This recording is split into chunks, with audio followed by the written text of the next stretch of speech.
We're getting started here. Let me welcome you all to the debrief with Deborah Shushan. And I, of course, am Deborah Shushan. And I'm super lucky on this program to get to be in conversation with some truly amazing folks. If you've been with this program for a little while, you've seen some pretty amazing guests. And today is absolutely by no means any sort of exception. In fact, it's very much an extension of all of that. I am here with Rabbi Sandra Lawson, who many of you will know already, but in case anyone doesn't, let me just give a few words. Rabbi Sandra is a nationally recognized leader, a visionary strategist, and she's a community builder who works at the intersection of Judaism, justice, and community transformation. She's joining us with guitars in the back from Durham, North Carolina, where she is the executive director of Carolina Jews for Justice. She has just a super interesting background. She's a U.S. Army veteran, a sociologist, obviously a rabbi, ordained at the Reconstructionist Rabbinical College in my homeland of Philadelphia. And relevant to today's discussion, obviously, is that she worked in the Civil Rights Division at ADL.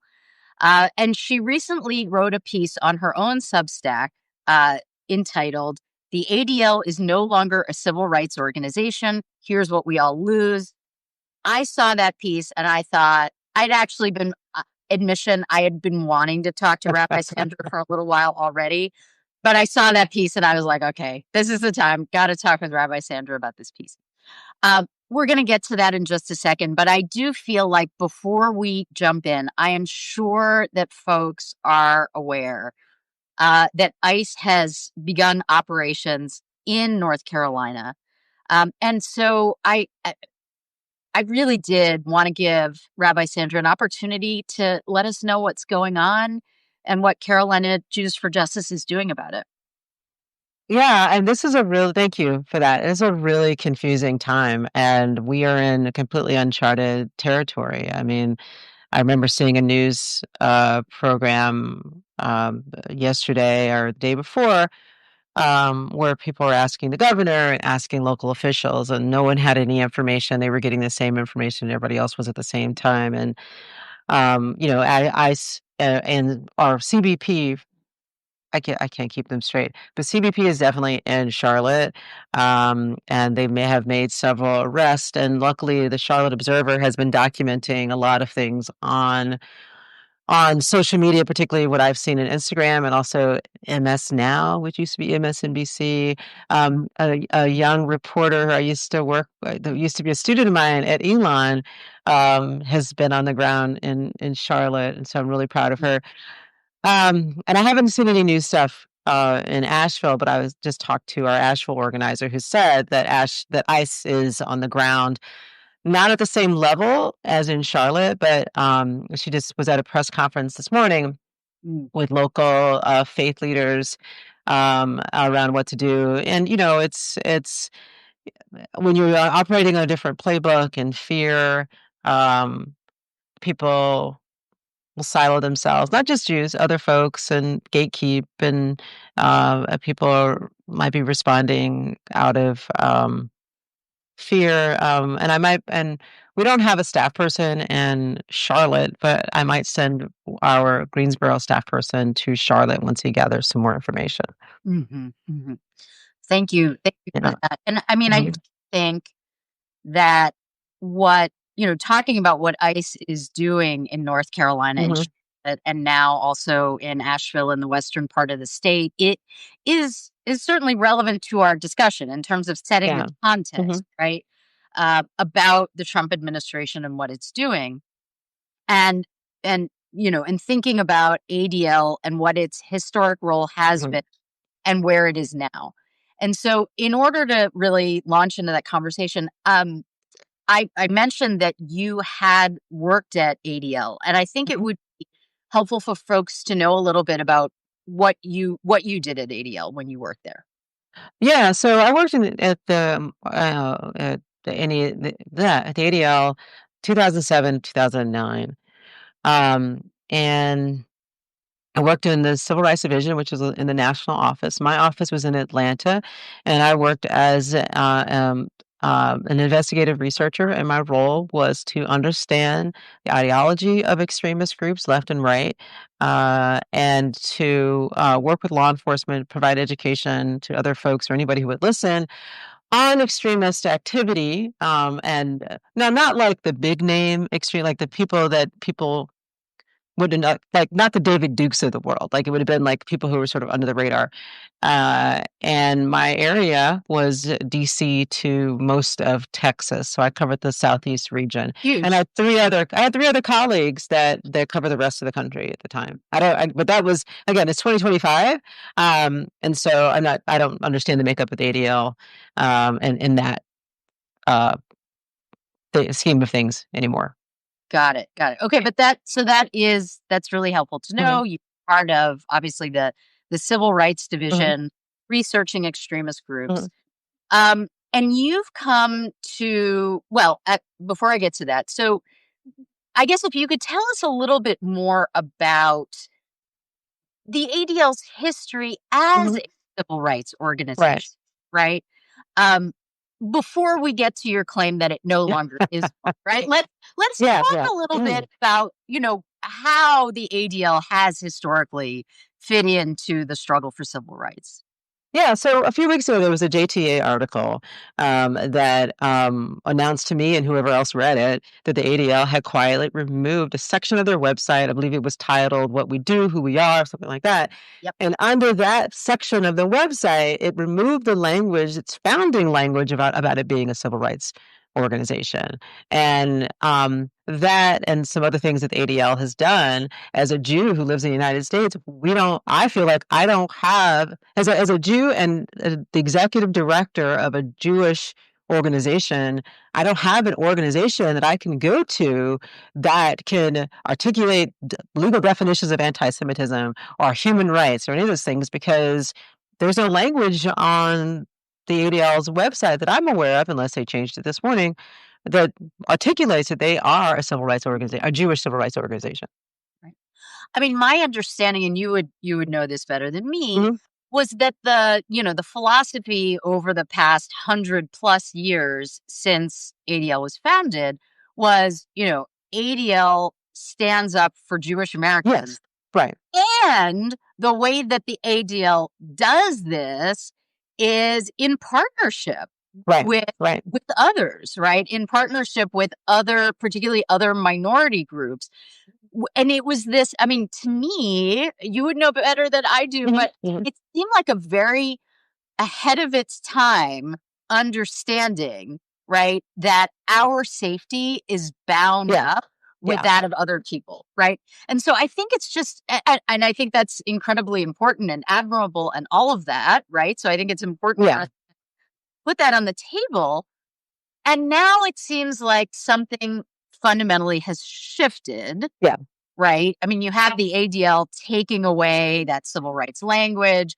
I understand that under pressure from the Trump administration, uh, especially, I think it was after the murder of Charlie Kirk, when Trump administration folks and MAGA folks started coming after the ADL as an anti Christian organization.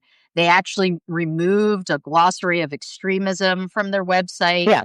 Mhm. that talked about right wing extremism. So I mean, some pretty I big. also don't know if those two are connected. But if you're an outsider watching in, you can easily connect the dots. But whether in the ADL's mind or not, those are connected. But it does look like, okay, we've come under pressure from the FBI. We work with the FBI. They think this thing, so let's take this stuff down. Whether that's what they were thinking, I don't know.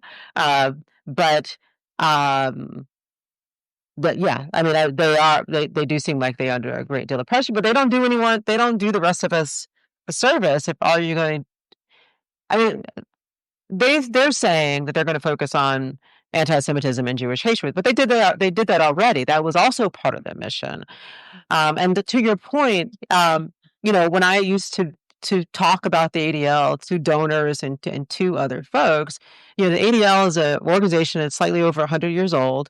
They founded as a civil rights organization out of B'nai B'rith, um, and um, they, in my telling of this history, they, particularly Jews that were escaping pre-Nazi Germany or escaping issues, coming to the United States, and they well, escaping pre-Nazi Germany, escaping Nazi Germany, and after that, coming to the United States and seeing things that they just left, completely saw that their safety as Jews meant protecting other folks. And I think a lot of that has gotten lost, and the narrative, which I think is a biased narrative, has been shifted to, well, we're tired of fighting for everybody else, which I just heard yesterday.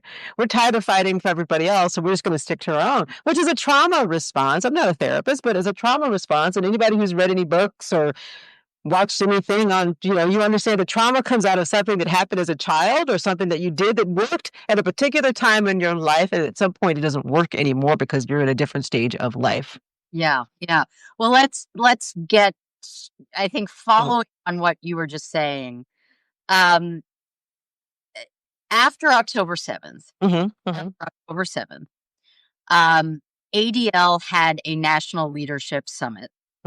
And its CEO, Jonathan Greenblatt, said, this is in March of 2024, Jonathan Greenblatt said, referring to ADL's mission of pursuing Jewish safety within the context of, broadly advocating for civil rights, not just for Jews.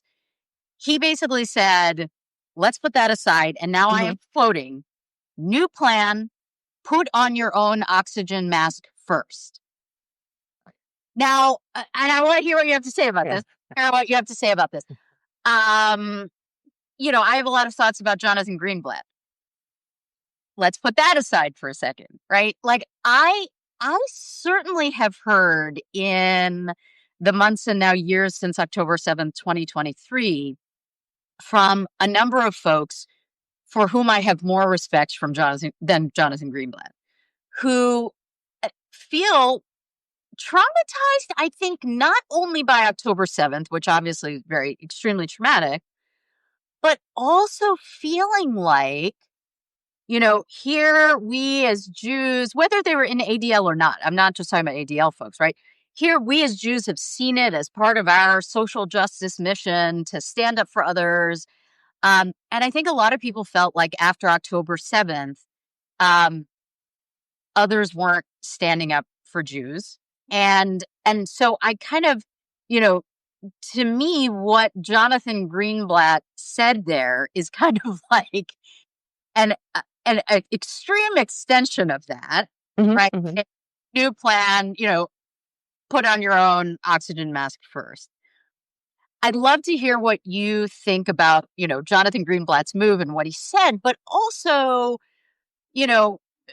some of the things that I've heard, and I bet you have heard too, from folks who maybe felt, I don't know, betrayed, to use a strong word, after October 7th. So, one, yes, of course, put on your oxygen mask before you try to help your child, or whatever the airline says when you get on the plane. So what's interesting to me is I sit on this side. So I'm just going to take a leap here. I present as a Black person. You present as a white person. Indeed. I wish I could say I heard language like that only after October 7th. I've been hearing language like that for over 20 years now, where people will say, for example, when Black celebrity X makes some anti-Semitic statement, somebody will come to me and say, that some version of what you just said is, I've been standing up for Black people. And in particular, during the George Floyd, Breonna Taylor, when many of the Jewish community started to pay more attention to Black Lives Matter, I was on a call with some Hadassah folks here, and the president reminded me of what I said, which I didn't remember, but I know it sounds like something I said. But what she basically said to me is, she was saying something like, well, I've been standing up for Black Lives Matter. I've been doing this and doing that. And I don't see the return. And my response, according to her, which I do believe I said, was, how would anybody know what you're doing? And she said that she thought about that, and she's like, you're absolutely right. one of the things that's interesting to me, and there's so many ways of unpacking this, when people who are not actually in real relationships with Black people are talking about feeling betrayed by the Black community. That's one piece. Or when people say, I feel let down by my Black friend or my two Black friends or whatever, because they have said whatever. And that's a personal relationship. I'm not going to get into that. But what people seem to forget sometimes is that during the civil rights era, for example, that we all like to go back to in history, some 60 plus years ago, it was never a majority of the Jews that were part of the civil rights movement. We love to talk about the Jews that helicoptered into Selma, but we don't talk about the Jews that actually lived in Selma. I've talked to those Jews because I was there on a trip with NJWS and they are now more open about what they did or did not do during the civil rights movement and their choices as to why. We don't talk about, so the fact that a majority of Jews did not participate in the civil rights movement, and I know I've heard stories of rabbis actually being fired because people felt like they were paying more attention to Black folks in their own community.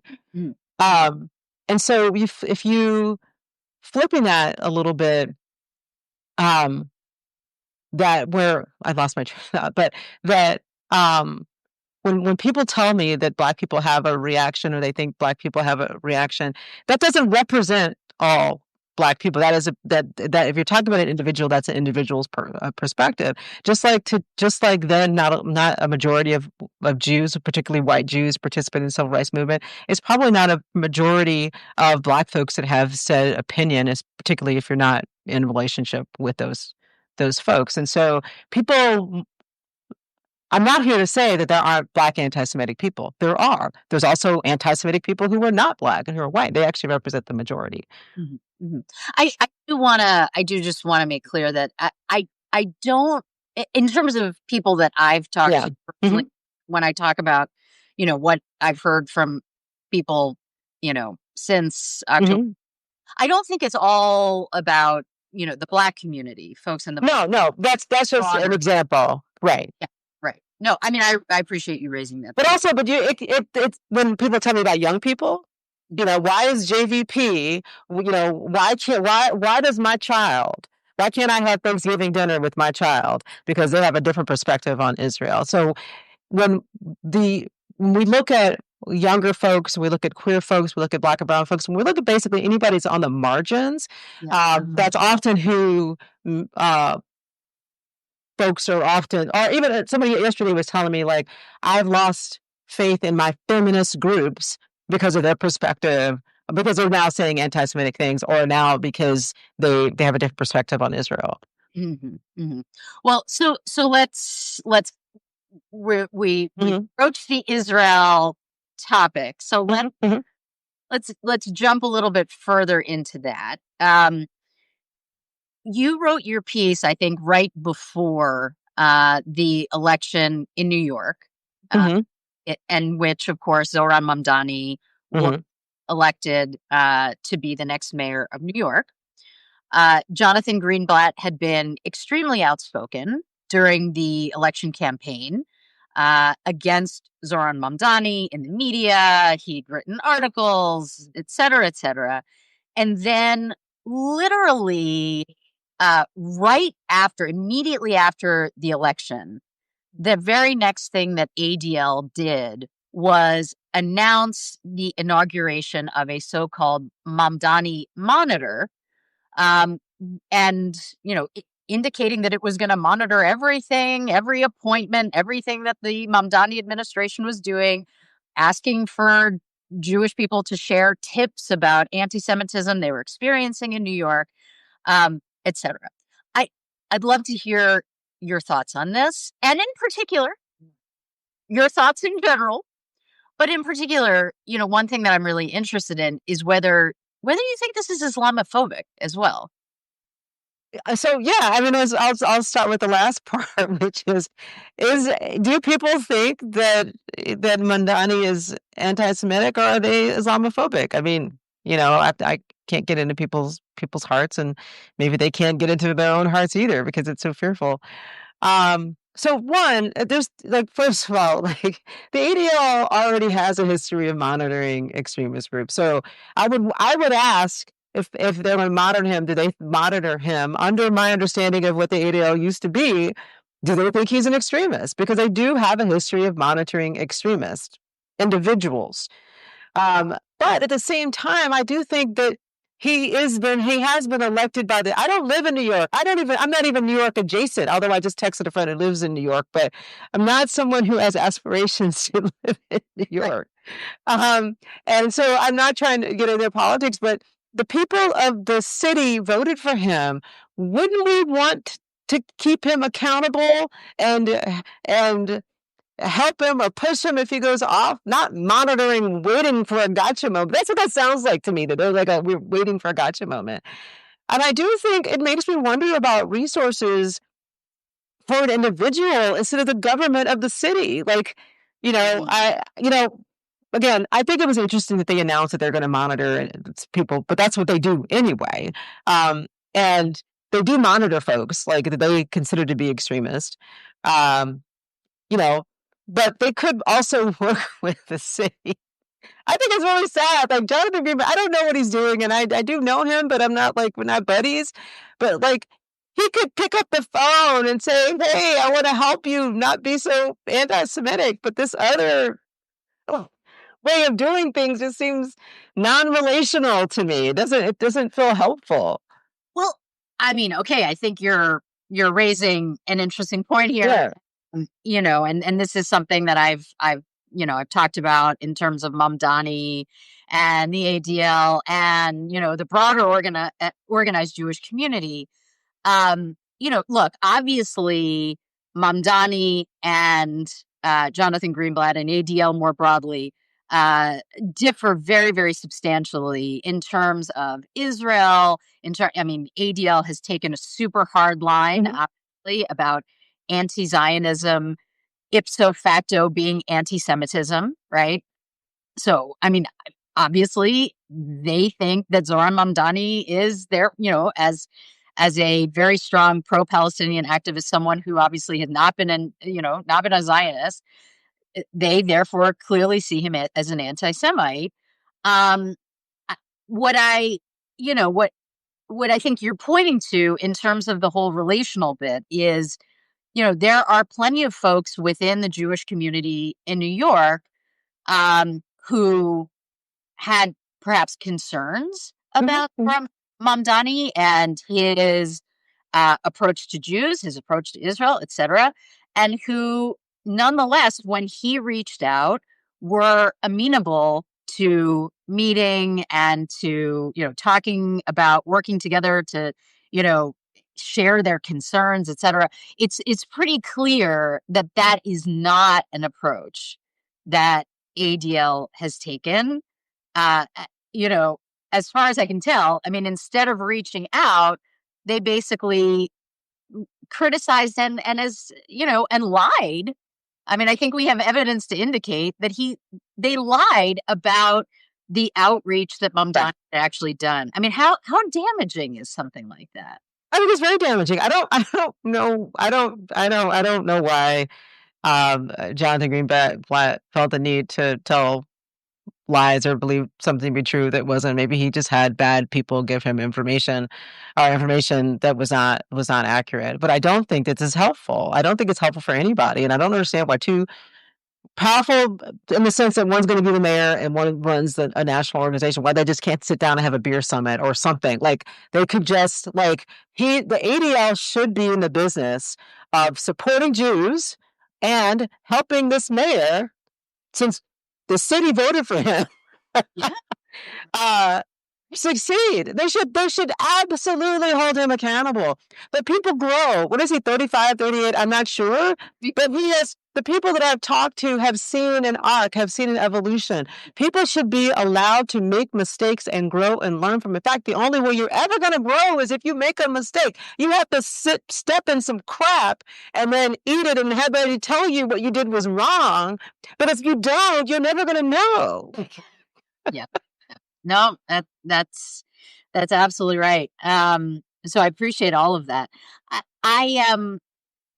Something that I also think is really important that we talk about. Hmm. You talked about the fact that when you were at ADL, you researched extremism on the left and the right, Yeah. wherever it existed across the political spectrum. Now, let me just say this. I mean, I am extremely concerned. I mean, I've always been concerned about extremism on the right, anti Semitism on the right, which has very much always been there. Not to say that there hasn't been anti Semitism on the left and there isn't now.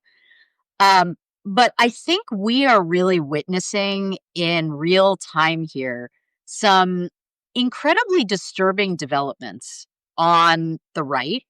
And here I would just, I would talk about Nick Fuentes, Yeah. who is, a fan of Hitler. And obviously he just did that, the big interview with Tucker Carlson. There were the repercussions around the Heritage Foundation, where the head of Heritage took it upon himself to come out and speak out against Tucker Carlson being canceled around the Nick Fuentes interview. We just had Donald Trump come out yesterday and say, that Nick Fuentes is part of the 10, right? And he shouldn't be canceled. I'm not quoting exactly here. But also I think there's a lot that's coming to light now that's indicating um, that Nick Fuentes specifically and his Groyper movement is not fringe as many of us, you know, had thought.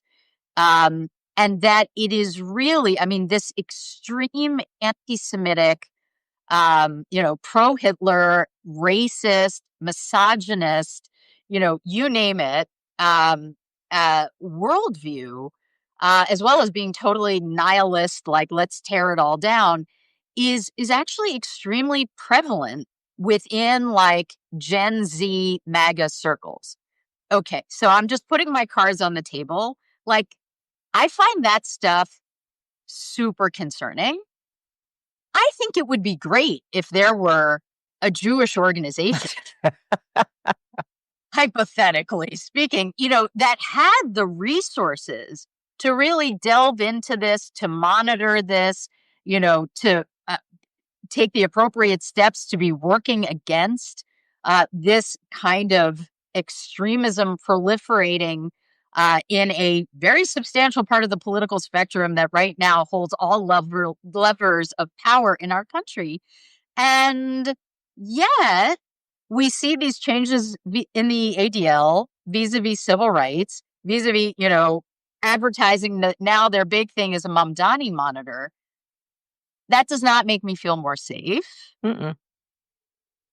How do you react to that? But it doesn't make me feel safer either. And I think the ADL, whoever they think they are these days, has created a void. And that void needs to be filled, and we need an organization. I do think there are some organizations that are probably ready to fill that void. I mean, I would, off the top of my head, possibly bend the arc, but it could be some other organizations. But there are organizations, sort of, working within their capacity to shape that narrative. So what's interesting to me is one of the things that I help folks do when I worked at the ADL is to understand extremist ideology. Not just like you have to understand what's going on in somebody's head, and why. And I will help you to work with it and come up with other plans. The one thing that all extremists have in common is that they are working on a history and a narrative that nobody else has. They're working on a narrative that's not backed up by science or not backed up by religious liturgy, not backed up by anything else except for what they believe. And so their origin stories of stuff are off because it's their own sort of thing. And so the origin story of anti-Semitism in general on the right, but as a whole, is that Jews killed Jesus. But then there's also other anti-Semitic tropes that get floated around that are not based on anybody's understanding of religion. For example, one of them being that God made the human beings as we exist today were like the third iteration of human beings, and and they have their own ideology of how Black folks came to be, and they have their own ideology of Jews being evil, and it doesn't match any kind of history that exists in the world because it's so far out there. But like I said, the one thing that all extremists have is they are working on a narrative or history that's not accurate. I mean, think about it. For example, one way, like the whole Pizzagate thing and going after that's a narrative that's not based on any any factual evidence.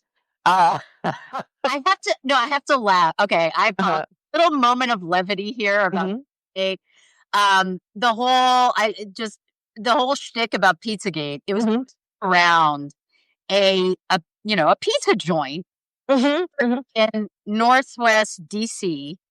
And it was a story about like what Hillary Clinton running a pedophilia ring. How interesting, where we're seeing anyway, a pedophilia ring out of this actual existing pizza joint in Northwest DC in the basement. The place actually does not even have a basement.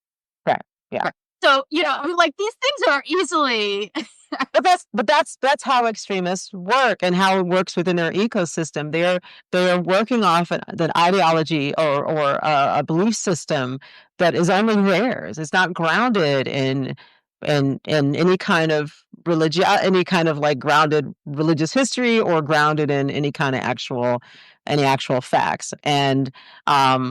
And that's one of the things that makes them so dangerous when you have a bunch of people believing things that are not backed up by any science, because that means that you can't have a rational conversation with them. Right, indeed. So I'd love to get a sense from you about why you think this change has happened. If you have a sense of kind of like a time frame in which it's occurred, is this something that's really quite recent? Is it, just Trump administration? Is it a change that's happened from, like, say, Abe Foxman, who was the very long-running leader of ADL until Jonathan Greenblatt took over, I think, about 10 years ago? What's your sense about, like, kind of the arc of change in ADL? Well, Deborah, how much time do you have?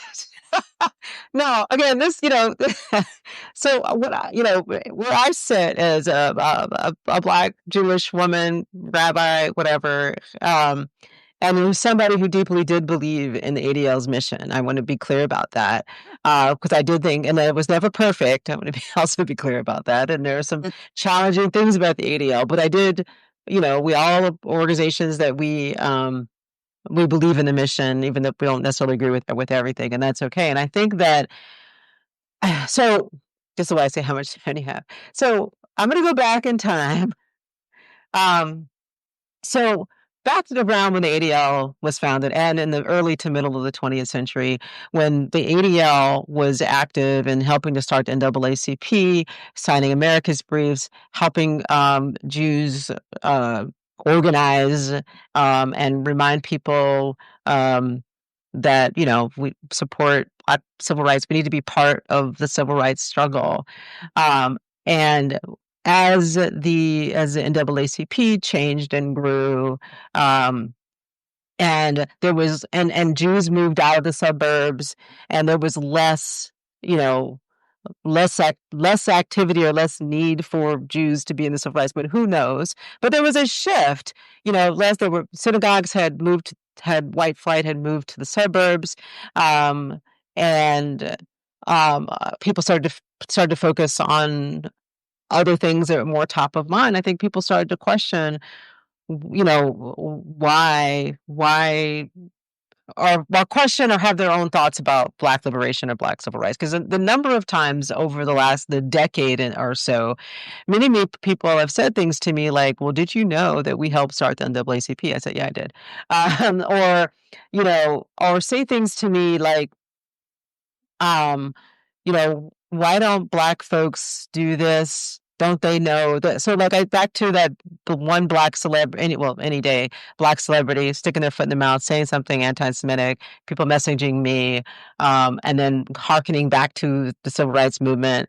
But many in the Jewish community hold dear that institutional memory of the civil rights struggle, but forgetting that 60 years has passed and times have changed. And many in the Jewish community are not as active or active at all in the civil rights and the liberation of other folks. And then I started to see a shift again during the George Floyd era. So you have like King, period, nothing, and then all of a sudden during let me back up a minute. Yeah. Hold on. Yeah. The movement for Black Lives, 2016, movement for Black Lives, which many Black Lives Matter organizations are in the movement for Black Lives. The movement for Black Lives is a conglomeration of a bunch of different organizations. They put together a document of some sort, lengthy document. And in that document, if my memory is correct, there was a tiny piece in there that said something about Israel. I don't remember what it said. I don't remember if it said genocide. I really don't know. But in this massive document, this little tiny piece, and that sent many in the Jewish community up in arms who did not read the entire piece. They only focused on that little bitty thing. And from that moment in time, from my memory anyway, I think many people, actually, I could go back to Jesse Jackson. I could keep going back in time, but who's actually in the hospital. I hope he's well. Actually met Jesse Jackson. But these sort of narratives help in people's minds that Black people are more anti-Semitic than many white folks, and therefore should be afraid of them. You can also add Farrakhan to that list. There's like all these things that sort of prove in some people's minds that Black people are more anti-Semitic than white folks. Really, people believe that. And one, Black people don't have the level of power that white folks have. And every time, most of the time, when someone is out there trying to kill us in a synagogue, they don't look anything like me. But people are more afraid of people like me. If you ask many Black people who are Jewish, they have experienced some form of gatekeeping in synagogues around the idea of keeping people safe. And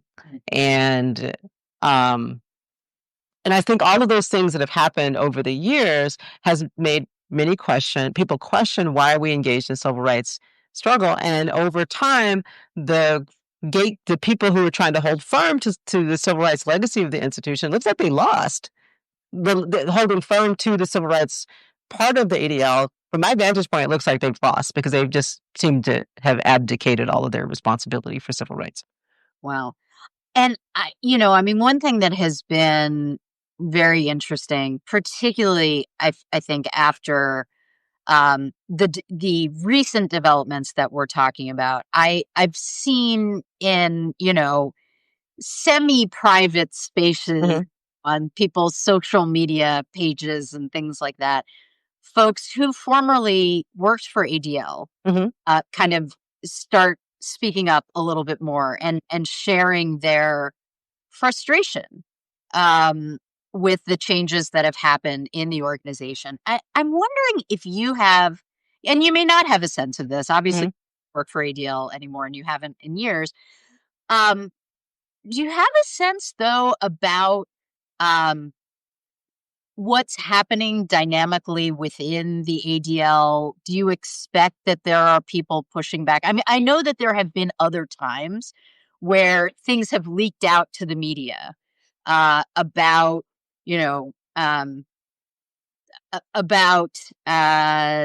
contentiousness that is happening within the ADL. I mean, these are really monumental developments that are happening in terms of the mission, the direction of the organization.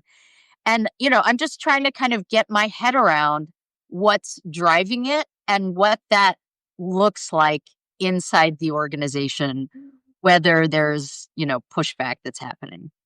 Yeah, I don't know. I mean, I don't even know who works there anymore. I just think it's just sad that for us, that they have ceded their responsibility from my vantage point as a civil rights organization. And I wish I could say that what I'm seeing now, I haven't seen before. Because there are many in the Jewish community that feel exactly the way Jonathan Greenblatt has been talking, and feel the way with the direction they're going. So, like, you remember the salute from Elon Musk?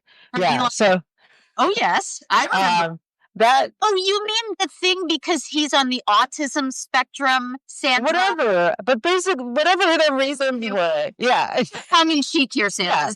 Yeah. Yes. I mean, there were people who had the nerve to claim that he made a Sig Heil because he's on the autism spectrum. I'm being tongue in cheek.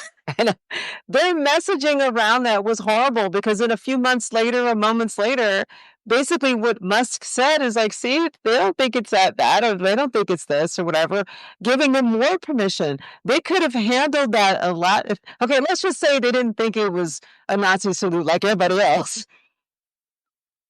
But there's still better messaging. But what that did, though, is I have now Black people who were not Jewish saying, why aren't y'all mad? Y'all should be mad. I saw what I saw. That pissed me off. Yeah. And I'm like, we are mad. But the national organization. Yeah. No, and I mean, look, I say this having worked in Israel, Palestine, policy in DC, and seeing that, anytime you would have a member of the squad, the so-called squad, who would, make a comment of some sort. I'm sure you remember the controversies that happened around Ilhan Omar, back in the first Trump administration. Anytime a comment that was maybe, somewhat problematic, off color, whatever was made, the ADL would go absolutely apoplectic. Elon Musk makes a literal Sig Heil. Yes, right. And, whereas ADL had not previously said, oh, let's not jump to conclusion. But suddenly, when, if it was Ilhan Omar, if it was Rashida Tlaib, there was one reaction. Elon Musk makes a Sig Heil salute. You see a totally different reaction. Yeah. It does seem like so much of that is around Israel. I mean, ADL, has shifted its entire concept of anti-Semitism. It is now, the focus is, whereas before it was Israel was part of the picture in terms of the IHRA definition, the International Holocaust Remembrance Alliance's definition, that Israel figured into that.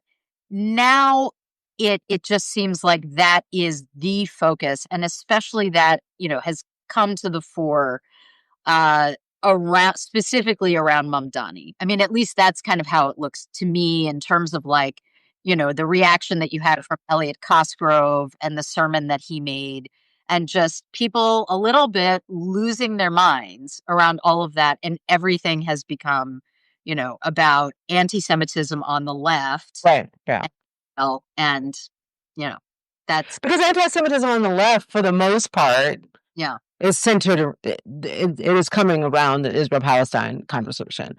So what I would add to what you're saying is that at previous times, the ADL would have monitored Ilhan Omar, monitored Rashida Tlaib, and continued its civil rights, because ADL is a hierarchical organization with lots of arms. And so two things can be true at the same time. They could monitor Mamdani or Rashida Tlaib and continue to do this other stuff. They just seem to have wiped off the other side of the picture. But the other thing, too, is that the fact that we are in communities that don't seem to be able to separate the one Palestinian member of Congress, I think she's a one, advocating for her people. Again, she's not my congresswoman. I don't monitor her. I don't know all the things she says. I'm sure she's probably said something problematic. I have no idea. But we should not blame her for trying to stand up for her people in the same way that we are trying to stand up for our own people. Like, two things can be true at the same time. Just because I'm a congressperson or whomever, I advocate for Palestinian, unless I've said something negative about the other side, that just means my focus is on my people or these people. That's not a bad thing.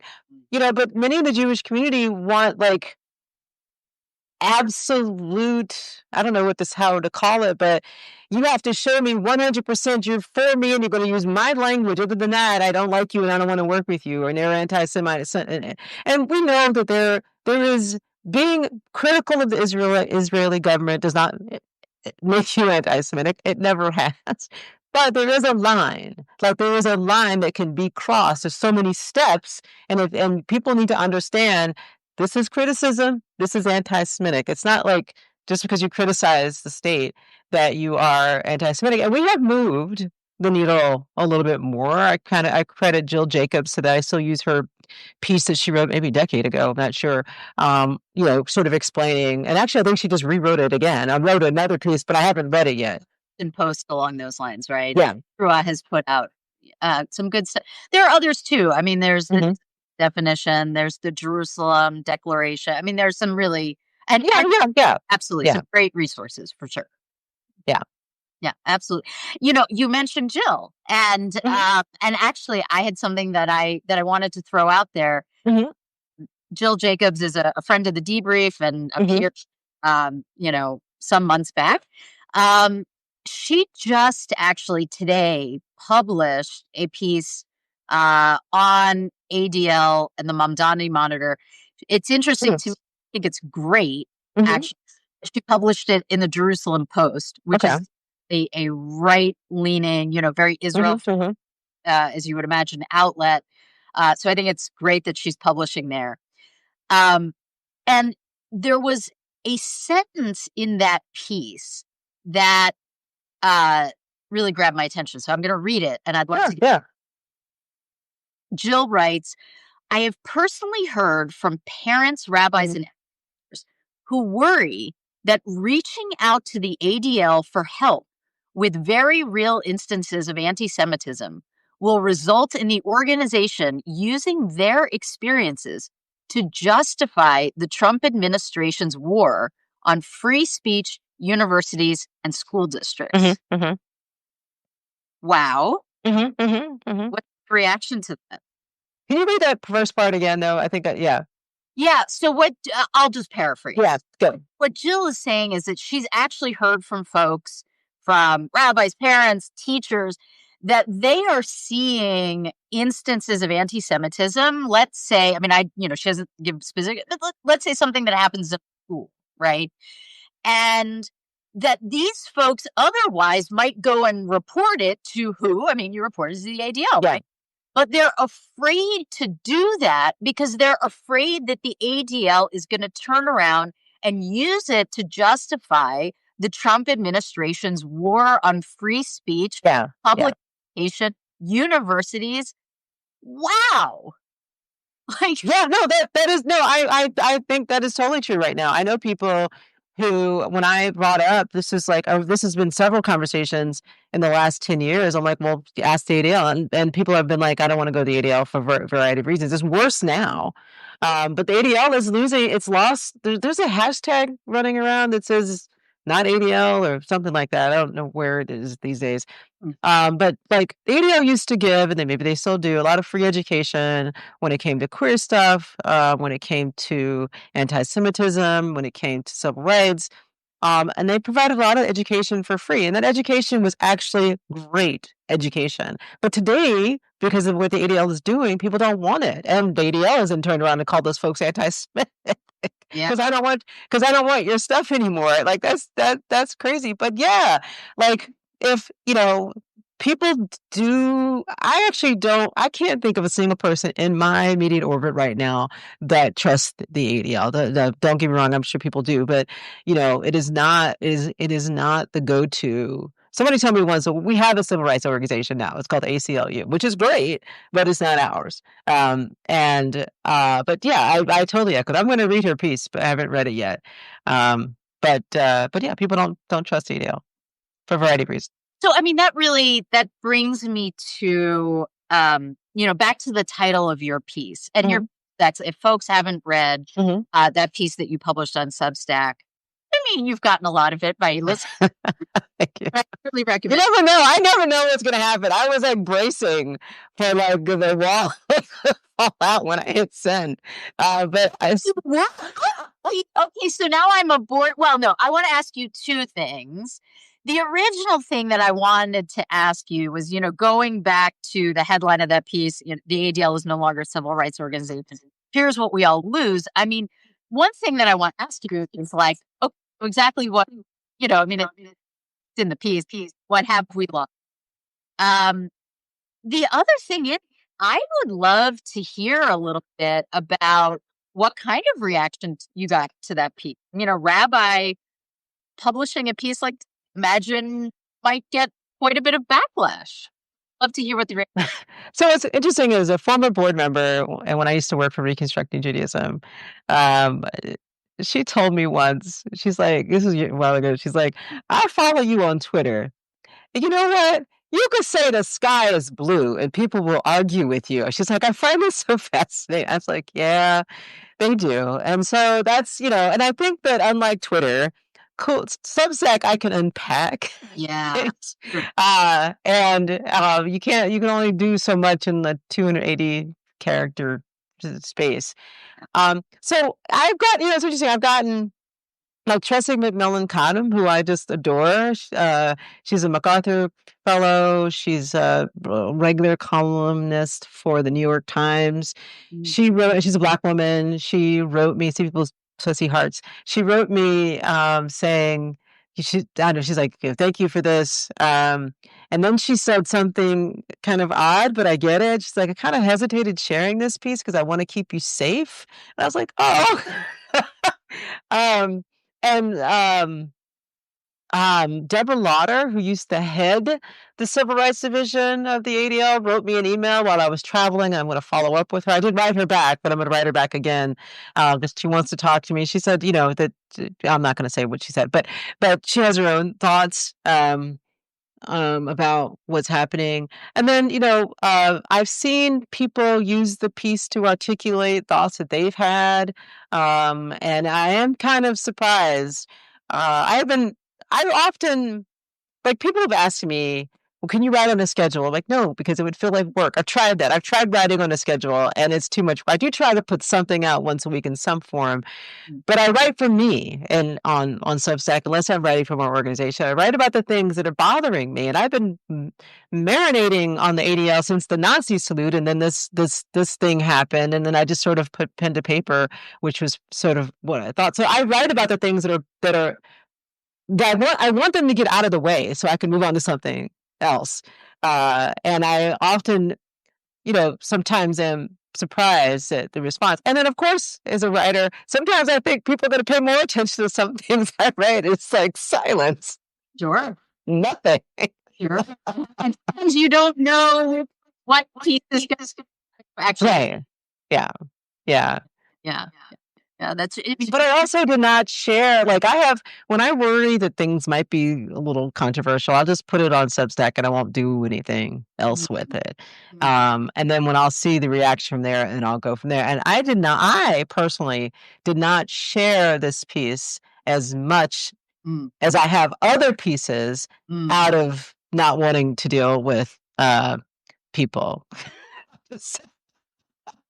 But I am incredibly grateful and honored that many people have found it helpful. It has articulated things that people needed. And there was something minorly critical, but nothing, major. It was basically along the lines of, when we're tired of standing up for everybody else, we need to take care of ourselves, or something like that. I'm not in the habit of deleting comments unless they're abusive. So all the comments that people have said are there. Yeah.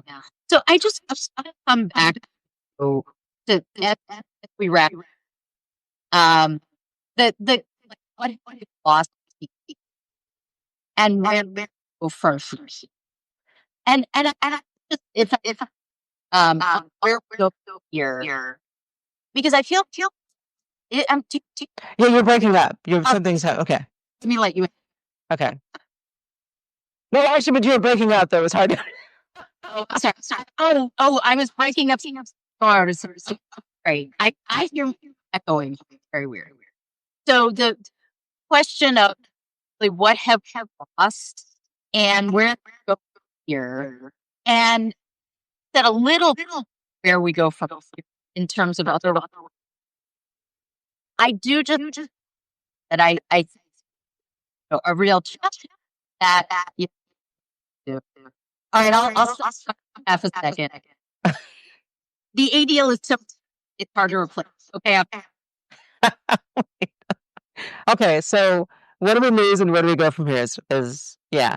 So one of the things that I say in the piece, which I learned, I always try to do my own learning when I quote text or when I share some other things. So there is a group of like 17 rabbis, depending on the article you look at, some say 16, but on the RAC's website, Religious Action Center's website, they said 17, so that's the number I went with. The 17 rabbis were arrested during a mass demonstration in Florida, somewhere, during the time of Martin Luther King. And they said that they heeded the call of Martin Luther King and decided to make the trek. And it was like the largest arrest of rabbis. I didn't know that. I did not know that until I read this piece. And that has sort of gotten lost. And the case that I'm making is that without the ADL, we will lose or have started to lose how we show up in multiracial, multi-ethnic coalitions. Because the civil rights movement, Jews participated in more than probably other white groups, but they did so with the help of the ADL and with the help of possibly some other Jewish organizations. And so if the ADL has ceded that responsibility, how do we teach younger folks how to show up? And because the ADL are already starting to let that go, what I'm hearing from people often is this. So back in my activist days, in my 20s and 30s, as a Black queer woman, I was working with evangelical ministers that knew I was going to hell, either because I'm Black or I'm queer. But we would find the one thing that we could agree on and just do that, because in that case, it was that the state had no business being in our bedroom. Today, there are too many folks out there, particularly young folks, and not just young folks, that feel like I can't work in coalition with you because you don't agree with me on everything. Well, okay, if you and I don't agree on the state of Israel, maybe we can agree that we want our democracy back. Like, seriously, why can't we just focus on that? And while in relationship, maybe we could talk about other stuff too. I mean, my good friend, Rabbi Joshua Lesser, who has a lot to do with why I'm a rabbi today, he lives in Atlanta. One of the things I learned from him is when he got to Atlanta as a, I'm pausing for a minute because I just remember you had Sharon Kleinbaum on your show, and we're all Reconstructionist rabbis. And Sharon Kleinbaum, who was a really good mentor for my friend Josh, when he got to Atlanta, nobody wanted to work with the gay rabbi. They even disbanded the whole president's council to keep my synagogue from being in it because he had a gay president. And they did, we're just going to disband instead of letting you in. But nobody wanted to have anything to do with him. And I'm shortening this story, and he could tell it better himself, but he joined the 100 Black Clergy Association or something like that. I don't know all the reasons why he did it, but he decided to do that. He was like probably the only white dude there for the longest time, and I think there's others now. But, he would show up to the housing stuff. He would show up to whatever the issues were of the day. As a rabbi, as a member of a faith group in there, he was often the only rabbinic presence probably for a while. But around 2004, when the state started coming after gay people, he told me that many of those Black ministers said to him, "We don't know much about this, but you showed up for us, so we're going to show up for you." And then that hard work, he wasn't showing up for them to get something in return. It was just the work to build relationships. And somehow we have moved to, you must agree on everything before I work with you. And this is where many Jews can learn something from the ACT UP movement of the 80s or Black people in this country. I know as I move through this world that I'm only so many steps away from somebody saying racist stuff to me.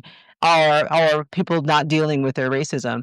I have to work with people across difference. And the people who we would have never gotten anywhere in this country if we all waited for us to agree. And I think that's a sign of when you've always had access and you've always had privilege and you never had to work for your rights. What you're seeing, you don't have the resilience or the memory of how to do that. And that's what's missing from the ADL, because the ADL could provide that. This is how we showed up in the past. And what also breaks my heart right now is the ADL should be the Jewish leading voice on all these immigration crackdowns right now. But they're not. Right. Yeah. Yeah. So who is doing that? You guys are all people. North Carolina. Yeah, so here in North Carolina, it's Carolina Jews for Justice. You've got JFREJ and Bring the Ark and so many other Jewish organizations doing their piece of the pie, but we don't have, an overall civil rights organization anymore. And because of that, that means if I have legal questions, I have to go from now anyway to the ACLU, the NAACP, or some other organization. I did see a question, one of the few questions I saw in the comments, and so I might be messing it up, but because I'm not really monitoring that, but somebody said, do Jews need their own civil rights organization? I'm like, yes, we do. Now, civil rights organizations mean that you care for the civil rights of all people, but you're doing your civil rights through your own values lens. So that means having a Jewish civil rights organization that's doing civil rights through a Jewish justice valued lens provides something different than the NAACP. Both can work together and both can be great, but it's a different, it's a different thing. Just like we have Lambda Legal. Is Lambda Legal? Yeah. I don't know if they're a civil rights organization, but they are a legal organization that provided help for queer folks. But each community, if they can, should be able to speak for that community, because if I go to the ACLU, they may not, they probably do now, but in a different world, they may not understand what it's like to be Jewish. They don't have the language for that. And if they had a partner that could help, that could help. And so all these civil rights organizations that were moving in the same direction could provide support and help them, but the ADL has now removed itself. And if they haven't, I wish they'd show up. Yeah. I wish they would say, no, that's not what we're doing. Yeah. Yeah. Yeah. Well, ADL, if you're listening, if we've got it all wrong, please step in and let us know, because we would love to hear about it. And I also think that I also want to say one more thing. Like, somebody asked me recently about what corporations are doing. Corporations have a bottom line. They to survive. And what I've seen so far, now I don't run an organization as big as the ADL, but people who have stood up to this administration have actually made progress. The people who acquiesce, the people who cave in, actually lose more. So I think it's better to fight. Yeah, 100%. Mm-hmm. Yes, yeah, I couldn't agree more. I see that note and recognize that there's a and why a wrap up very quick. I know you probably echoing. I apologize. I knew what to do. I want to thank Sandra for her overall awesomeness and also being with us here. And I'll just, like I said, be very brief and just let folks know, please look out either late or tomorrow. I'll be sending a recording. I'll also just have a calendar for upcoming just we're gonna have. So please, if you're subscribed, make sure that you subscribe to the debrief. Keep your eyes on your mailboxes, and just once again, thank you so much. I also want to say thank you. Thank you for having me. I'm so glad we had a conversation beforehand. I'm glad that you commented, because I'll get to know you and I consider you a friend. So I really appreciate it. And this was a lot of fun. Thank you. Oh, it's my pleasure. Yeah. Really my pleasure. So good to know you. I really feel privileged. Thanks so much, everybody, and have a great rest of your day. Bye. Bye-bye.